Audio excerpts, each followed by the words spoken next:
This is a scarf weld, and Elmer's hitting at the front tip of it to set the weld.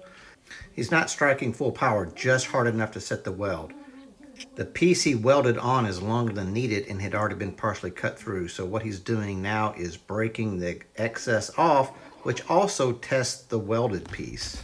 Then he puts it back into the forge to bring it back up to welding temperature, and he's working the weld to consolidate it to make sure that it's a good solid weld all around and start the initial shaping of the final form.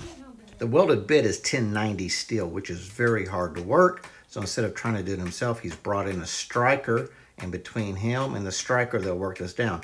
Notice that wherever Elmer hits with his hammer, that's where the striker hits. So he's guiding the striker with his hammer.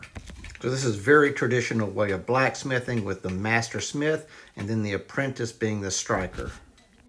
And this is the part we just saw being forged.